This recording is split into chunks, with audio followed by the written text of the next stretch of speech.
सीधा रुख करेंगे राज्यसभा का, जहां पर केंद्रीय गृह मंत्री अमित शाह कुछ कह रहे हैं, सुनते उन्हें। पीएमएलए के केस कर उनके फाइनेंसरों को जेल की सलाखों के पीछे डाला। लगातार राज्य और केंद्र के बीच में मीटिंगें हुई। मेरे स्तर पर सभी मुख्यमंत्रियों की 11 मीटिंगें हुई और मेरे स्तर पर ही डीजीपीज के साथ 12 मीटिंगें हुई।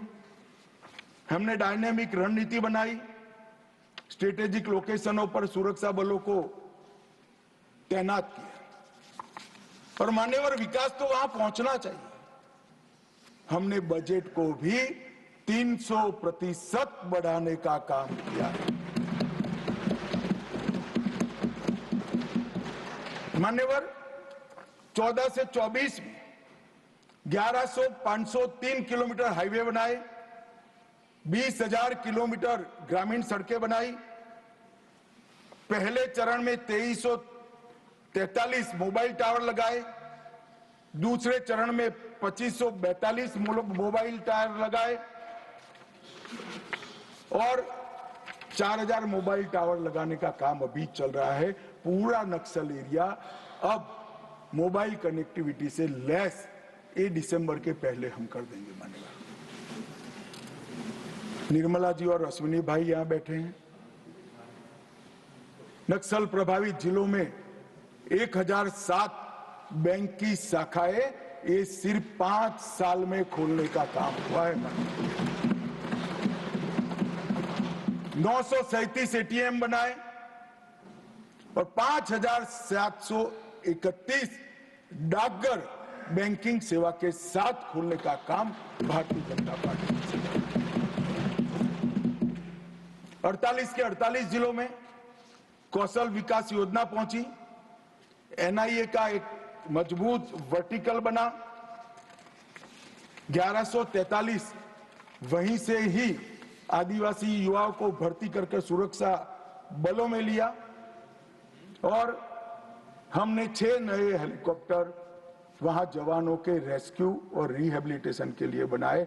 इंजर्ड होते ही इसको अस्पताल में लिया जाए, जो रात को भी उठ सकते। और इसका परिणाम यह हुआ है कि आज नक्सलवाद धीरे धीरे सिमटता जा रहा है। मान्यवर, और मैं इतना कहना चाहता हूं कि जो मारे गए हैं उसमें बहुत सारे इनके प्रमुख नेता हैं। इसके कारण उनका पूरा आंदोलन चरमरा गया है, एकदम चरमरा गया है और कई सारे करोड़ों के रुपया के इनाम थे, ऐसे लोग सरेंडर भी हो गए। मारे गए जोनल कमेटी के मेंबर 1, सब जोनल कमेटी के 5, स्टेट लेवल कमेटी के 2, डिविजनल कमेटी के 31 और 59 एरिया कमेटी के मेंबर मारे गए। मान्यवर, ये आंकड़ा कभी भी आत्मसमर्पण के लिए भी हम लचीली पॉलिसी लेकर आए और जो लोग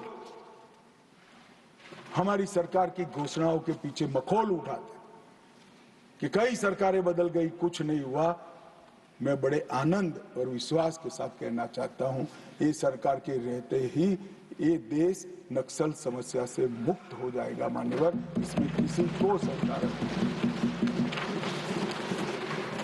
जब इच्छा होती है तो बहुत कुछ होता है, मगर इच्छा होना बड़ा महत्वपूर्ण होता है। मान्यवर, नॉर्थ ईस्ट की समस्या को भी कमोबेश हम समाप्त करने के कगार पर है। मान्यवर, वहां पर भी हिंसक घटनाओं में 70% की कमी, हताहत सुरक्षा बलों में 72% की कमी और हताहत नागरिकों की संख्या में 85% की कमी है।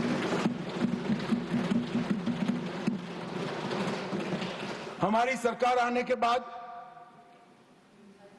हमें सब हथियारी ग्रुपों से बातचीत की। मान्यवर, 19 से अब तक 12 महत्वपूर्ण शांति समझौते किए। 2020 में NLFD के साथ, 21 में ब्रू रियांग के साथ, 22 में कार्बी के साथ, 2022 में आदिवासियों के साथ आदिवासी संगठनों के साथ 2022 में असम मेघालय अंतरराज्यीय सीमा का समझौता, 2023 में डीएनएलए, यूएनएलएफ और उल्फा का समझौता, असम और अरुणाचल प्रदेश का अंतरराज्यीय सीमा का समझौता, 24 में त्रिपुरा के साथ समझौता, एनएलएफटी और एटीटीएफ के साथ समझौता। कुल मिलाकर मान्यवर 10,900 युवा हथियार डालकर मेन स्ट्रीम में आए हैं।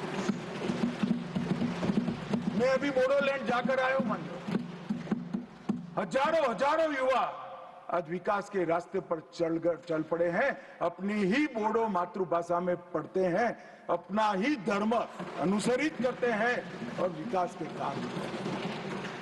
ये बोडोलैंड का समझौता जब हुआ तब सब मजाक उड़ाते कि समझौते धरे के धरे रह जाएंगे। आज मैं कार्यक्रम देखकर आया हूं, मोदी जी गए, 5 लाख बोडो युवा, वृद्ध, अबला, नागरिक सब।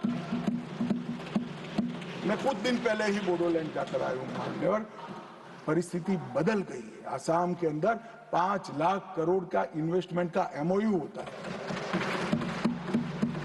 एक आसाम के अंदर इंडस्ट्री एक जमाने में स्वप्न माना जाता था, आज वहां पर शांति है मान्यवर। अब सपा की परिधि को भी 70% तक हमने कम कर दिया है और मान्यवर ब्रू पुनर्वास समझौता जो है, मैं सदन का ध्यान जरूर देना चाहता हूं, क्योंकि अपने ही देश में मिजोरम से भागकर त्रिपुरा में बिल्कुल दयनीय जीवन जीने वाले अपने ही आदिवासी भाई थे मान्यवर। एक घर में, एक झोंपड़ी में, घर तो क्या होता है, एक झोंपड़ी में 18 लोगों का परिवार रहता था मान्यवर, और राहत के नाम पर यहां से पर व्यक्ति 2 किलो चावल जाता था।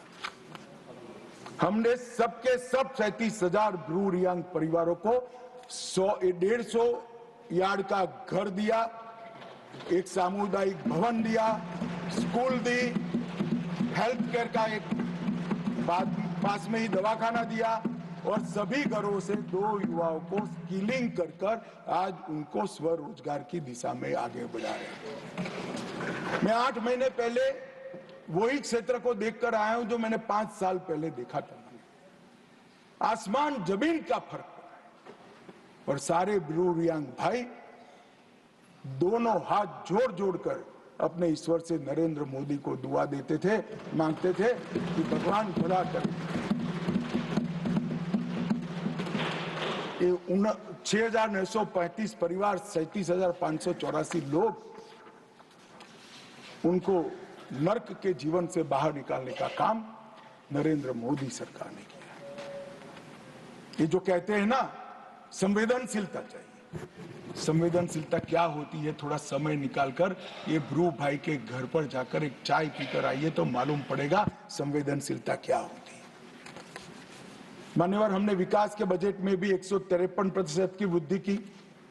तेल मिशन, बांस मिशन, जैविक खेती और अंडा, मच्छी और दूध में नॉर्थ ईस्ट का इंडिविजुअल 8 राज्य आत्मनिर्भर हो, ऐसी कार्य योजना बनाकर हमने समृद्धि के रास्ते खोले।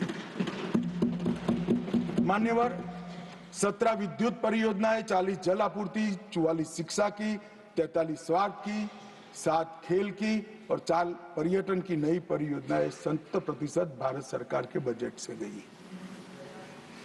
रेलवे में 81,900 करोड़ का इन्वेस्टमेंट, सड़क में, हाईवे में 41,500, ग्रामीण सड़क में 47,000 और 64 नए एयर रूट और हेलीकॉप्टर रूट को शुरू कर एयर कनेक्टिविटी को भी हमने पुख्ता किया। इससे मान्यवर दिल्ली और नॉर्थ ईस्ट का भौतिक अंतर तो कम हुआ है, ये तो एक सिद्धि है ही है, परंतु इससे बड़ी सिद्धि है मोदी जी ने दिल्ली और नॉर्थ ईस्ट के दिलों का अंतर भी कम कर दिया। मान्यवर, आज सबको लगता है कि हम भारत का हिस्सा है। वाइब्रेंट विलेज के तहत अकेले अरुणाचल में 4800 करोड़ रुपया भारत सरकार ने इन्वेस्ट किया है। चोटियों पर बसे गांव जो मानते थे कि हम भारत का अंतिम गांव है, मोदी जी ने एक बड़े सरल शब्द से भारत के अंतिम गांव को भारत का पहला गांव देख लिया। मैं किबुत्ज में गया था, भाई किरण भी मेरे साथ। पहला गांव कहते ही जो नई ऊर्जा का संचार मैंने वो चोटियों पर रहते हुए हमारे नागरिक भाइयों के मन में देखा है, शरीर में देखा है और उनके उत्साह में देखा है, मान्यवर, वो अवर्णनीय था। और ये सारी सिद्धियां ऐसे नहीं आती, दृढ़ राजनीतिक इच्छा शक्ति चाहिए,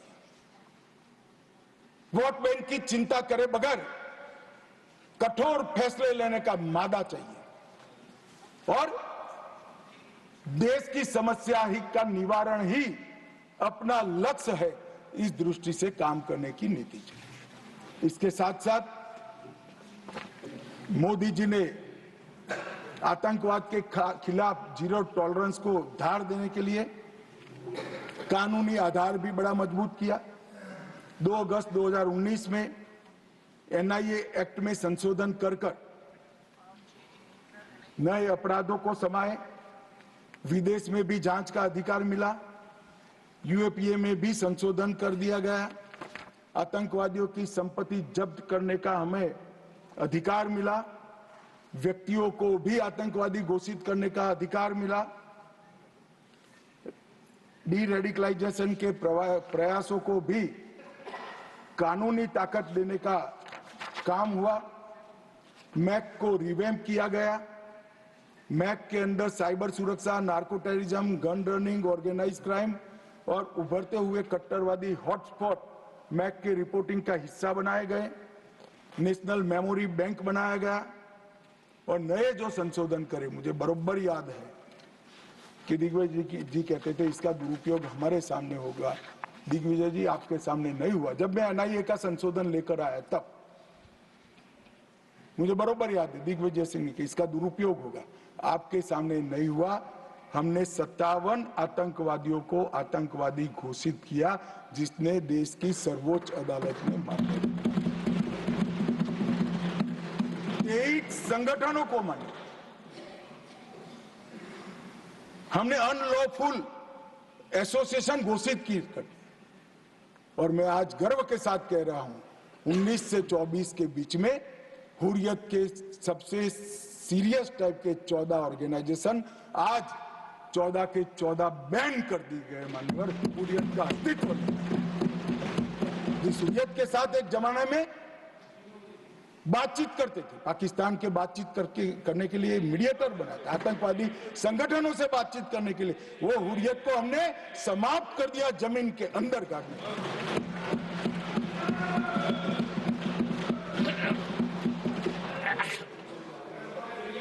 मान्यवर, पीएफआई पूरा सदन जानता है, यहां बैठे या वहां बैठे सब मानते कि पीएफआई आने वाले दिनों में देश के लिए बड़ा खतरा था,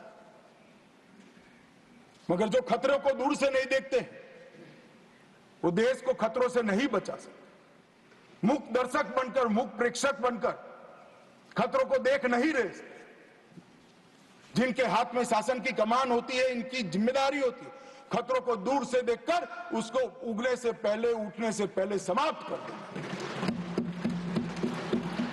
हमने पीएफआई पर बैन लगाया, एक साथ देश के 24 राज्यों में रेड डालकर पीएफआई के एक एक बंदे को उठाकर जेल की सलाखों को संपूर्ण गतिविधि समाप्त हो गई। कुछ लोग पंजाब में भी बिंडरान वाले बनने का प्रयास भी किया, आगे भी बढ़े। सरकार हमारी नहीं थी, फिर भी यही गृह मंत्रालय ने दृढ़ निश्चय कर आज वो असम की जेल में आराम से गुरु ग्रंथ साहिब का पाठ। ये नरेंद्र मोदी सरकार, इस सरकार के रहते देश पर खतरे राजनीतिक आइडियोलॉजी के कारण पनपने हम नहीं देंगे। उनको खड़ा होने से पहले ही समाप्त कर दिया जाए। मान्यवर, एक जमाने में आतंकवादियों का लिस्टिंग से उनका मृत्यु या अरेस्ट तक का आयुष्य 2 साल और 3 महीना था, आज कुछ दिनों का बच गया है, कुछ दिनों का।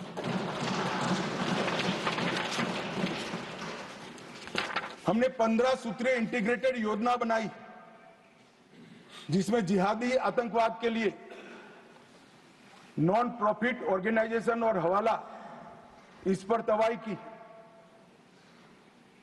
वामपंथी उग्रवाद, कश्मीरी उग्रवाद, कश्मीर के अंदर उग्रवाद, fake Indian currency note, narcotics, narco terror का लिंक, खालिस्तान समर्थक उग्रवाद, रेडिकलाइजेशन के प्रयास, फाइनेंसिंग और अवैध हथियारों की तस्करी, ये 25 के 25 आयामों को हमने एनआईए के अंदर जकड़कर कानूनी आधार देकर इन पर कानून का शिकंजा कसने का काम किया। ह्यूमन ट्रैफिकिंग का देश की सुरक्षा के विरुद्ध उपयोग, साइबर आतंकवाद, विस्फोटक पदार्थ अधिनियम का उपयोग, आर्म्स एक्ट में अमेंडमेंट, और ये सभी को एनआईए के दायरे में लाने का काम, एक संपूर्ण सर्कल हमने पूरा किया है। जहां से भी देश की सुरक्षा को खतरा हो सकता था, वो 25 की 25 चीजों को एक सर्कल में लाकर एनआईए के अधीन किया है। और मान्यवर, एनआईए में 1244 पद हमने सृजित किए, 16 नए ब्रांच खोले, 2 नए जोनल कार्यालय खोला गया।